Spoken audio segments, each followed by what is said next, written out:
very recently we got the Nintendo Switch 2 Nintendo Direct, and of all the games showing off in there, obviously I'm most excited about Mario Kart, to no one's surprise. When it comes to this game, on top of seeing 16 new tracks as of right now, we also have 14 retro tracks, which is honestly really exciting because it honestly felt like that with the Booster Course Pass, they were going to be focusing just on new tracks in this game. But the fact that we have 14 returning tracks from across the Mario Kart series, except for Mario Kart 8 and Mario Kart Super Circuit for some reason, but the fact that we do have returning tracks at all is honestly really exciting. And on top of that, it seems like that these tracks are basically going to be treated like they're new because they don't feel like their original counterparts at all. Today though, I figured that since we have 14 tracks that we know of that are returning in this new Mario Kart game, why not rank them based on how excited I am for them? I'm the biggest nub on YouTube, Christendo, and if you enjoyed this video, like and subscribe to the channel as it helps me out a ton. My goal is to try to reach 10,000 subscribers by the end of the year, and your subscription can help me get one step closer to that goal. While you're at it, if you want to talk to me and others about all things Nintendo, consider joining the Chris Discord server. The link is down in the description. Now, let's start off with the first track being DS Desert Hills. Honestly, with this track, I don't know, because like, it really wasn't a super interesting track in Mario Kart DS or Mario Kart Wii. There wasn't much to it besides a couple like pokies here and there, and at least Mario Kart Wii, some hills to trick off of, and it had a couple like sharp turns, but other than that, it wasn't super interesting. But like at the same time, I feel like that with this game, they're really gonna like push to make these tracks memorable, and like that are also like going to be incorporated into the large open world that this game has with its free roam mode. All in all, I'm not super excited about this one. I think this one's in probably a C tier track in terms of my hype because I feel like they could do interesting things with this one, but at the same time, I'm not clamoring for them to do anything with this one, and I'm not clamoring for this one to return, as at the end of the day, it is just a desert track. But moving on, we got another DS track with DS DK Pass, and with this one, I think it's kind of interesting because it kind of seems like they're DK Summit-ifying it, where they're making it kind of a ski resort. In the original, this one was more of a kind of cozy track where you're driving on like an icy highway and down a hill and stuff. It seems like it's going to retain some of that, but also be more of a like ski summit, just like DK Summit was. So it's kind of losing some of its like cozy identity there, but at the same time, I think it's going to make it more interesting. All in all though, I'm definitely more excited for this one than I am with DS Desert Hills, because this one was a pretty underrated track when it comes to Mario Kart DS. It wasn't the greatest track from the game, but it was still a pretty good one. It's a nice cozy track, like I said, and like obviously my DS bias, my DS nostalgia, because it was the first Mario Kart game I played, definitely has an effect in the ranking here. But I think that this is a B tier track. I think it's exciting to return, but at the end of the day, it's not going to be like super crazy. Along the same lines, I have to say that Peach Beach is also like, it's pretty cool that this track is coming back, because if I'm not mistaken, it was the first retro track in Mario Kart Wii, and much like Mario Kart DS, I grew up with Mario Kart Wii on top of DS. So like this being the first retro track in that game, if I'm not mistaken, obviously I have some nostalgia for this track. This track being back also brought Cataquax as a playable character, which is honestly really funny. But again, it is a starter course. It's not gonna be anything too crazy, but I do like the tropical like vibe of this track. So I think having that kind of track here in this roster would be kind of nice. And on top of that, I really hope that they bring back that really suspiciously shaped rock. You know what one I'm talking about. They don't bring it back, we're boycotting this game. Anyways, along the same lines of being a double dash track, we have Dino Dino Jungle from Mario Kart Double Dash. This track, I don't know if I would want to put it in A tier or S tier. For now, we'll put it in S tier. This track was honestly super great. Obviously, my first experience with it wasn't Mario Kart Double Dash. It was actually Mario Kart 7, where it was obviously a retro track, but it was a lot of fun there. The prehistoric jungle aesthetic to it was not something that we really see super often in the Mario Kart series, or just in the Mario series in general. There's a giant freaking dinosaur in there.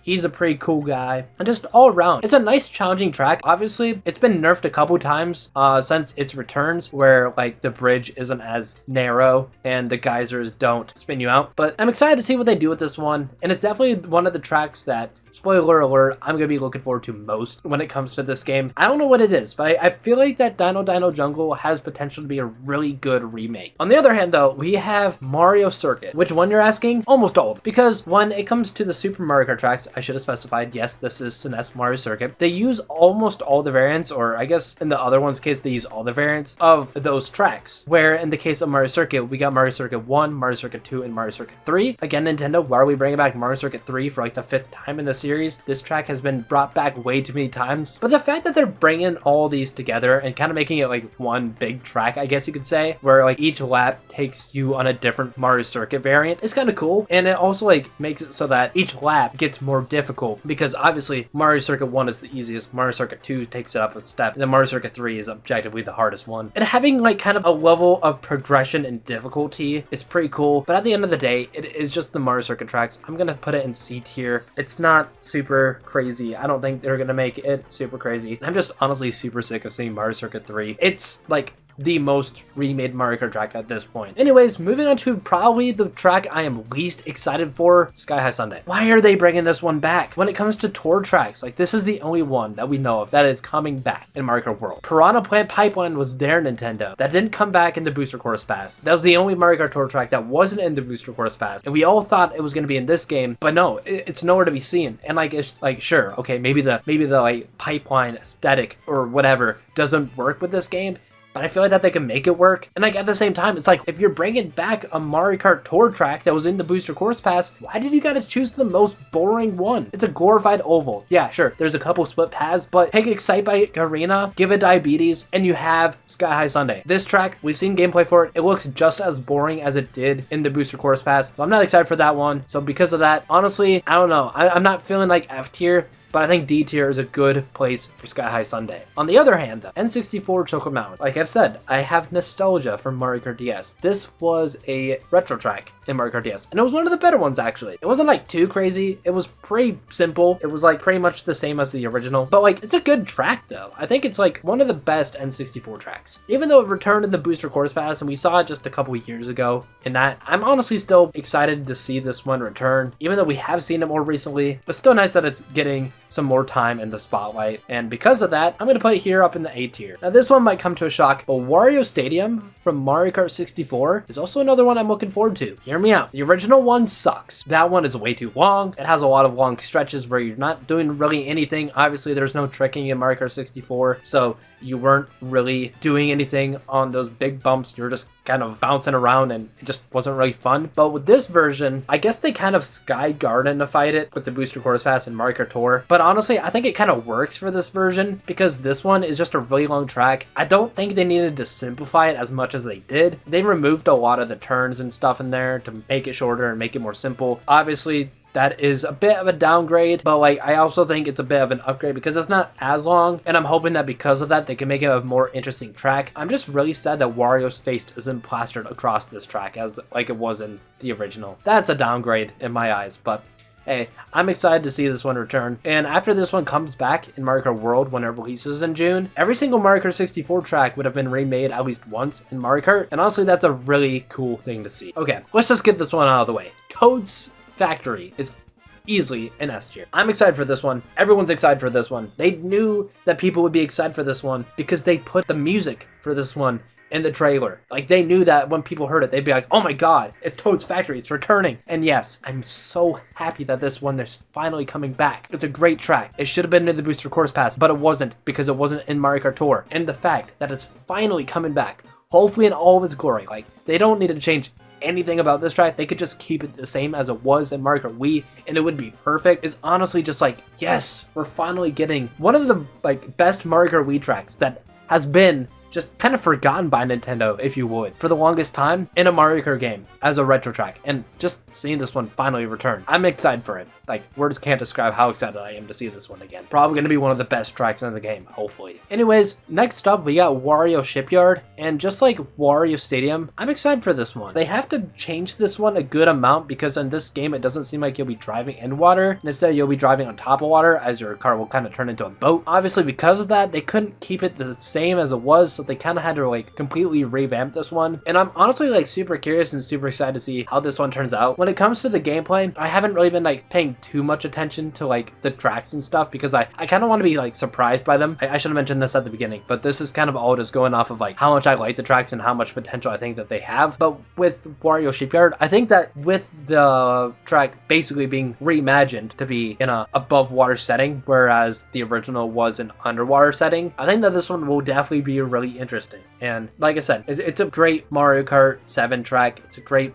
Mario Kart track in general. So just the fact that it's coming back is, once again, really great. Another great track with Shy Guy Bazaar. It's a bit of a more simple one, I will give it that, but at the same time, simple doesn't mean bad. When it comes to Mario Kart tracks, sometimes the simple ones are the best ones. I mean, look at Toad's Factory, look at Mushroom Gorge. People love those tracks. They're simple, but people love them. Shy Guy Bazaar is no different. I feel like that the nighttime aesthetic definitely makes this one stand out, and it looks like that in the game, as far as I'm aware, it might take place during the day, although there is a day-night cycle, so it's possible it could also take place at night. But regardless, if it does take place in the day, a little bit of that charm is gonna go away. But hopefully they make it a little interesting there, where like maybe the town is a bit crowded with like Shy Guys around here and there, and you had to like avoid Shy Guys on the road or whatever. That'd be kind of cool. But I like this track. Like, this track is just a great track in general. It's got a good theme to it. Sure, it is like a desert track, but it really is one of the better ones in the series, because this one is kind of like a town more than a desert track. But seeing this one after it being removed as a DLC track from Mario Kart 8, because if I'm not mistaken, this was supposed to be a DLC track in Mario Kart 8, but was replaced by like Sunset Rainbow Road or something. But seeing it back after all this time, honestly, exciting. Speaking of excitement, we got the only track from the base game of Mario Kart 8 to return, being Moo Moo Meadows from Mario Kart Wii. I'm not as excited for this one as like a couple others are, because like